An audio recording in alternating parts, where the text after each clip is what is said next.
हो रहे हैं। और इस वक्त एक बड़ी खबर आ रही है, पाक पीएम के नेशनल कमांड अथॉरिटी की तरफ से। अथॉरिटी परमाणु हथियार के इस्तेमाल का फैसला करती है और बौखलाए पाकिस्तान की एक और नापाक हरकत सामने आई है और जिसका अंदाजा था।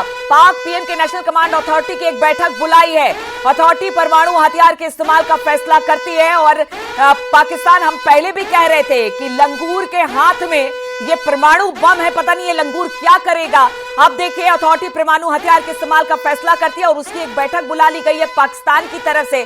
और इस बात का डर पूरे इंटरनेशनल सोसाइटी में था। अमेरिका भी इस बात को कह रहा था, रशिया भी इस बात को कह रहा था, बाकी देश भी इस बात को कह रहे थे। अब बौखलाए पाकिस्तान, क्योंकि उसे समझ में नहीं आ रहा है कि वो क्या करे। लेकिन वो ये नहीं समझ रहा है कि दोनों परमाणु संपन्न देश है, अगर कुछ ऐसा होता है तो फिर आप समझिए कि क्या स्थिति होगी। लेकिन इस वक्त बैठक बुलाई गई है, पीएम ने नेशनल कमांड अथॉरिटी की बैठक बुलाई है।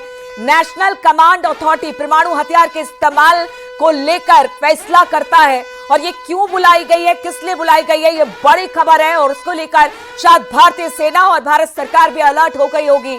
लेकिन इस वक्त जो खबर आ रही है, पाकिस्तान बौखला गया है। उसके जिस तरह से मिसाइलों को गिराया गया है, जिस तरह से ड्रोन्स को गिराया गया है, जेट को गिराया गया है, भारत की जवाबी कार्रवाई भारत ने की है, अब उससे पाकिस्तान बौखला गया है। बहादुर सर, ये बड़ी खबर आ रही है कि अगर पाकिस्तान की तरफ से कोई बैठक होती है, वो भी परमाणु मुद्दे को लेकर, जो नेशनल कमांड अथॉरिटी है, ये बड़ी खबर कही जा सकती है। इसीलिए जब, जैसा आपने बताया, लंगूर के हाथ, जब किसी बददिमाग आदमी के पास किसी तरह की चीज हाथ लग जाती है तो वो उसका इस्तेमाल कभी भी और किसी भी गलत जगह पे कर सकता है। अभी इसी वजह से मेरा ये मानना है कि अभी तो इस चीज को पूरी जो इंटरनेशनल जो पूरा विश्व देख रहा है। और देखिए, सबसे बड़ी बात यह है कि अभी ना तो युद्ध घोषित हुआ है, ना कुछ हुआ है, बस सिर्फ वो अपनी तरफ से हमारे सिविलियंस को और हमारे शहरों को टारगेट करते हुए, और उसने एक मिसाइल, चूंकि उसने सोचा कि नाम फतेह रख लेने से फतेह नहीं हो जाती। फतेह मिसाइल तुमने दिल्ली की तरफ छोड़ने के इरादे से भेजी और जिसको रास्ते में मार गिराया गया, तो अब उसे ऐसा महसूस हो रहा होगा कि हमारे पास एक परमाणु हथियार ही विकल्प है। लेकिन वो परमाणु हथियार कभी भी कोई विकल्प के रूप में नहीं सोचना चाहिए। दोनों परमाणु हथियार संपन्न देश हैं, लेकिन साथ साथ हम एक समझदार देश है। हम ये समझते हैं कि कभी भी ज्यादा जनहानि नहीं होनी चाहिए कोई, क्योंकि देखिए, समझ रहे सर, परमाणु हथियारों की बात कर रहा है ये पाकिस्तान, इसे समझ में नहीं आ रहा कि वो क्या है, उसे पता ही नहीं कि इसकी विभीषिका किस तरह की होती है। और वो अब जो परमाणु अथॉरिटी है उसे बुलाकर अब मीटिंग कर रहा है। शिवदान सर, बौखलाए पाकिस्तान की एक और नापाक हरकत है कि नेशनल कमांड अथॉरिटी की बैठक बुला ली है उसने।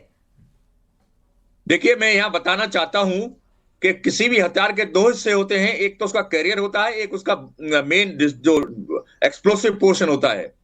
तो परमाणु हथियार को कैरी करने के लिए वो किसी मिसाइल का या रॉकेट का या एयरक्राफ्ट का इस्तेमाल करेगा, बिल्कुल। और उसको ऑलरेडी सिद्ध हो चुका है कि उसका कोई भी सिस्टम भारत के विरुद्ध सफल नहीं हो पाएगा, क्योंकि हमारा ये डिफेंस सिस्टम इतना स्ट्रांग है। इसलिए जो भी ये परमाणु हथियार को हमारे विरुद्ध भेजने की कोशिश करेगा या इस्तेमाल करने की कोशिश करेगा, तो वो परमाणु हथियार उसके शहरों के ऊपर ही इस्तेमाल होंगे, क्योंकि हम उनको प्रीमेच्योरली रास्ते में फेल कर देंगे, उनके कैरियर्स को डिस्ट्रॉय करके, जैसे हमने उनकी मिसाइलों को डिस्ट्रॉय किया है, जैसे उनके एयरक्राफ्ट को डिस्ट्रॉय किया है।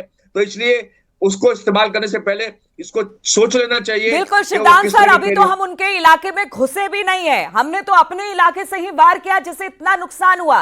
ये बात पाकिस्तान को समझ में क्यों नहीं आ रही है कि कहां भारत की सेना, कहां भारत के जो पास जो मिसाइलें हैं, जो इस वक्त रफाल है और बाकी जेट विमान है, उनका आप कैसे सामना करेंगे। आप कर तो रहे हैं अपनी तरफ से वार, लेकिन अगर भारत अपने पर आ गया तो फिर वो क्या कर सकता है, शायद इसका ख्याल भी पाकिस्तान ने नहीं किया है। बस अब वो बैठकों पे बैठक और मिसाइल पे मिसाइल दागे जा रहा है। समझ तो देखिए, पाकिस्तान के निर्माण होते ही 1947 में। हाँ जी जी शिवदान सर, उसके बाद बहादुर सर आपके पास आऊंगी। 1947 में उसने भारत पर हमला किया और वहां की सेना हमेशा ये दिखाने की कोशिश करती है वहां की पब्लिक को कि हम आपकी रक्षा हम ही कर सकते हैं, भारत से और कोई नहीं कर सकता। 47 में करारी हार मिली उसको, उसके बाद 65 में हमला उसी ने किया, फिर भी इस 65 में भी उसके बहुत बड़ी हार मिली और काफी क्षेत्र को हमने कब्जे में ले लिया। तो इसको बाद में ताशखंड में जाके लाल बहादुर शास्त्री जी और उनके अयूब खान के बीच मीटिंग में वापस किया गया। इसी प्रकार से 71 का युद्ध भी पाकिस्तान के द्वारा ही शुरू किया गया। 3 दिसंबर 1971 को पाकिस्तान ने हमारे ऊपर हमला किया, उसका जवाब भारत ने दिया। इसके बाद बांग्लादेश का निर्माण हुआ। 99 में आपको याद होगा कारगिल में उसने हमला किया, उसके घुसपैठी हमारे भारत में आगे उनको निकालना पड़ा, वो कारगिल युद्ध हुआ। तो पाकिस्तान हर बार उसको पता है कि भारतीय सेना की टक्कर वो नहीं ले सकता है, बार बार युद्ध में हारा है। इसके बावजूद भी वो युद्ध की नई नई तकनीक, जैसे परोक्ष युद्ध के रूप में उसने आतंकी हमले हमारे पर कराता है, और ये जो इस तरह से की जो मिसाइल्स और ड्रोन इस्तेमाल कर रहा है, वो भी ये दिखाने की कोशिश कर रहा है कि हम इतने अभी भारत के साथ टक्कर ले सकते हैं। मगर वो किसी भी स्थिति में ना किसी भी क्षेत्र में भारत के साथ टक्कर नहीं ले सकता है, बल्कि उसने भारत के साथ दुश्मनी करके अपने आप को बर्बाद ही किया है। और आज पाकिस्तान की जो दुर्दशा हो रही है वो केवल इसलिए है कि भारत के साथ उसने दुश्मनी। अरे आप समझिए सर, शिवदान सर, कि पहले ही वहां पर खाने के लाले पड़े हुए हैं। भारत इधर से पानी लगातार छोड़े जा रहा है। बताया जा रहा है कि जिस पंजाब प्रांत में सबसे ज्यादा खेती होती है, अगर वहां पर भारत के पानी, सलाल डैम से भी अभी सुबह देखा चिनाब में पानी छोड़ा गया, अगर वहां पर इस तरह की स्थिति होती है, अगर इस बार फसल नहीं हुई तो वहां पर और खाने के लाले पड़ जाएंगे। और उसके बावजूद इस तरह की हरकत पाकिस्तान कर रहा है। बहादुर सर, अभी तो भारत ने हाथ खोले भी नहीं है और वो अपने परमाणु हथियार को लेकर बैठक बुला रहा है। मेरा तो ये मानना है कि वो परमाणु हथियार की बैठक वो इसलिए बुला रहा है क्योंकि वो अपने ही देश के कुछ हिस्सों से परेशान है।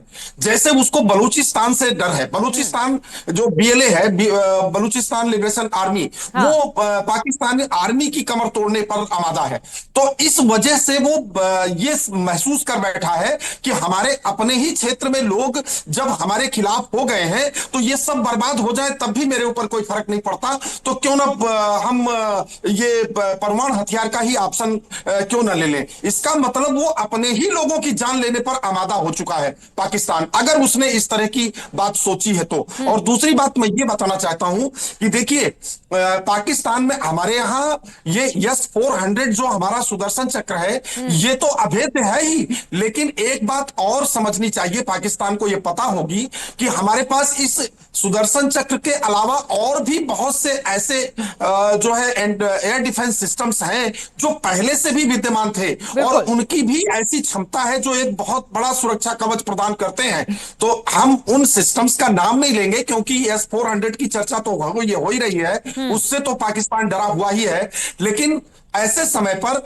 हम उन सिस्टम्स का नाम नहीं ले सकते। लेकिन हमारे पास ऐसे एयर डिफेंस सिस्टम्स हैं कि जो पूरी तरह से हमारे भारत को सुरक्षा प्रदान करेंगे। और उसमें और एक और चीज साथ में बता देना चाहता हूं कि देखिए, ये F-16 भी मार गिराए गए हैं। ये F-16 एक बेहतर किस्म का जहाज है, लेकिन उसको चलाने वाले कौन हैं उस पर भी डिपेंड करता है। मैन बिहाइंड द मशीन वो सबसे ज्यादा मैटर करता है। हमारे जाबाज पायलट जब अपने जहाजों को लेकर के निकलेंगे तो वो तबाही मचाएंगे कि पाकिस्तान को समझ नहीं आएगा कि ये क्या हो रहा है। तो इसलिए मैन बिहाइंड द मशीन बहुत ज्यादा मैटर करते हैं। केवल मशीन से काम नहीं होता, उसके पीछे उसको संचालित करने वाला कौन है, ऑपरेट करने वाले जो ऑपरेटर्स हैं वो कितने ट्रेंड हैं। और भारत में आप समझिए कि किस तरह की ट्रेनिंग होती है। सर, आप लोगों ने तो नजदीक से देखा होगा किस तरह की ट्रेनिंग के साथ, खास तौर पर सेना की ट्रेनिंग को सबसे बेहतरीन ट्रेनिंग माना जाता है और बड़ी कठिन ट्रेनिंग माना जाता है। और वो सारी देखिए, अब तस्वीरें भी आने शुरू हो गई है भारत के अलग अलग हिस्सों में जो ड्रोन मार गिराए गए हैं, वो सबको लेकर अब वहां पर सर्चिंग ऑपरेशन भी चल रहा है, बाकी चीजें भी हो रही है। जो लोकल पुलिस है वो वहां पर पहुंच रही है जहां पर रात में ड्रोन गिराए गए हैं। तो ये भारत की तस्वीर हम आपको दिखा रहे हैं जहां पर अब पुलिस आम लोगों से बातचीत कर रही है, क्योंकि इसके बाद सर्चिंग ऑपरेशन भी होता है, क्योंकि जब मिसाइलें दागी जाती हैं तो कुछ फटती नहीं है, वो नीचे गिरती हैं। और शायद उसी को लेकर कल जिस तरह से हमने जैसलमेर के पास भी देखा कि एक मिसाइल का कुछ गिरा था और उसे बम को डिफ्यूज करने की कोशिश की जा रही थी, तो सर्च ऑपरेशन चलाया जा रहा है। शिवदान सर, देखिए, ये आत्मनिर्भर भारत है, ये आत्मनिर्भर भारत है। और इसने जिस तरह से कह लीजिए कि आर्म्स एमुनिशन खुद का बनाना शुरू किया है, यहां पर ऑर्डिनेंस फैक्ट्री है, अपने सिस्टम है। कब तक पाकिस्तान इससे लड़ेगा? क्योंकि उसके पास तो सिर्फ एक कटोरा है जो बार बार वो चीन के पास जाता है और बार बार कुछ और कंट्रीज के पास जाता है, लेकिन यहां तो सब हमारा है। देखिए, मैं ये बताना चाहता हूं, पहले भी बता चुका हूं इसी प्रोग्राम में, कि भारत का जितना भी सिस्टम है वो सब अपने आप के द्वारा हमने खुद प्रोड्यूस किया है। हमारी रिसर्च एंड डेवलपमेंट अथॉरिटी ने पूरी तरह से भारत को आत्मनिर्भर बना दिया है, और जो भी हमारी जो कमी थी वो हमने आयात करके पूरी कर ली है। जिस प्रकार से हमने रूस से ये S-400 सिस्टम लिया है और इजराइल से एयर डिफेंस सिस्टम लिया है, जिनके कारण आज हम पाकिस्तान को उसको करारा जवाब दे रहे हैं। तो इसलिए पाकिस्तान केवल विदेशी मदद पर निर्भर है, विदेशी सामान पर निर्भर है, हर हथियार गोला बारूद सब उसका विदेशी है, जबकि हमारा अपने भारत का खुद का प्रोड्यूस किया हुआ है। और इस वक्त उसकी आर्थिक स्थिति भी ऐसी नहीं है कि वो इन चीजों को अंतरराष्ट्रीय बाजार से खरीद सके। इसलिए जो कहा गया है कि पाकिस्तान के पास केवल 3 दिन का राशन है, 3 दिन का गोला बारूद है, तो ये सत्य है। इसलिए पाकिस्तान आमने सामने के युद्ध के स्थान पर इस तरह की मिसाइल और ड्रोन से अपने देश को दिखाना चाहता है कि हम भारत को करारा जवाब दें। सर, ये भी तो है, कोई कितने दिन आपको कुछ देगा? कल जिस तरह से सेना की ब्रीफिंग हुई, देखिए कुछ तस्वीरें सर आ रही है, उसके बाद आपके पास आती हूं। तस्वीरें अपने दर्शकों को बता दें। रात भर जो ड्रोन से हमले किए हैं, मिसाइलों के हमले किए हैं, उसके कुछ टुकड़े अलग अलग जगहों पर हैं। ये बाड़मेर की तस्वीर सामने आ रही है, जहां पर अब जब पौ फटा है, सूर्योदय हुआ है, उसके बाद वहां पर सर्च ऑपरेशन चलाया जा रहा है कि कहां कहां पर जो पाकिस्तानी ड्रोन या मिसाइलें थी जिसे भारत की सेना ने मार गिराया है, वो कहीं एक्टिव तो नहीं है, या फिर किस तरह के कोई वहां पर नुकसान तो नहीं हुआ है, या कुछ है। अब इसका आंकलन किया जा रहा है और वो तस्वीरें अब आ रही है। सुबह से लोग बाहर भी अब निकल रहे हैं। देखिए, रात भर उन्होंने देखा है किस तरह से आवाजें, धमाकों की आवाज सुनी है, लेकिन ये भारत के लोग हैं, डरने वालों में से नहीं है। अब घर से बाहर निकल रहे हैं, पुलिस भी वहां पर पहुंच रही है, देख रही है कि कहां कहां किस तरह से नुकसान हुआ है। सिविलियन से बातचीत हो रही है जो स्थानीय पुलिस है उनकी तरफ से, और अगर कहीं ऐसा लगता है कि कोई इस वक्त एक्टिव है, बॉम्ब या कुछ इस तरह की चीजें, तो उसको डिफ्यूज करने की भी कोशिश की जा रही है। कल जिस तरह से जैसलमेर में हमने देखा था, और ये सारी चीजें भी हम आपको दिखाते रहेंगे तस्वीरों के जरिए से। बहादुर सर, जिस तरह से अगर बात की जाए, कल MEA की एक जो प्रेस ब्रीफिंग हुई है उसमें तुर्की के एक ड्रोन की बात हुई है, लेकिन बात ये हो रही है कि देखिए ये जो देश है, चाहे वो तुर्की हो या फिर चीन हो, ये कब तक आपको चीजें देता रहेगा? कितने दिन आप इनके पास जाके चीजें मांगते रहेंगे?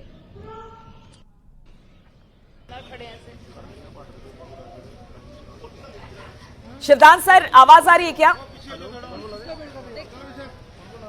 चलिए ठीक है, लगता है दोनों तक आवाज नहीं पहुंच पा रही है, लेकिन ये तस्वीरें हम आपको दिखा रहे हैं। रात भर जो पाकिस्तान की तरफ से ड्रोन भेजे गए, मिसाइल भेजी गई, उसको जो तबाह किया गया है, अब उसकी तस्वीर सुबह दिखाई दे रही है। ये भारत के अलग अलग जगहों पर, जहां पर हवा में ही उसे मार गिराया गया, किसी तरह के नुकसान की कोई खबर इस वक्त नहीं है, लेकिन भारत ने जबरदस्त नुकसान पाकिस्तान को किया है।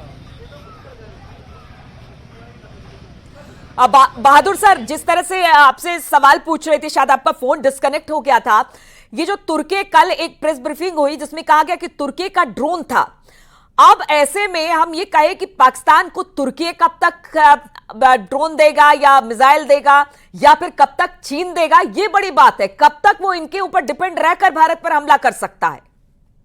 जी जी बिल्कुल, यही बात तो समझने की है, लेकिन ये समझ आएगी कहां से उसको? ये तो सोचना चाहिए उसको कि ये एक आत्मनिर्भर भारत है। जैसा कि अभी हमारे शिवदान सिंह जी बता रहे थे कि हमारे यहाँ रिसर्च एंड डेवलपमेंट करके और चीजें बनाई गई हैं, इजाद की गई हैं इंडिजिनसली। तो इसलिए हमारे पास अगर आप चाहे आप गोला बारूद की बात करें, चाहे हमारे जो कई सिस्टम्स हैं उनके विषय में बात करें, तो वो चीजें हमारे यहाँ इंडिजिनसली बनाई गई हैं।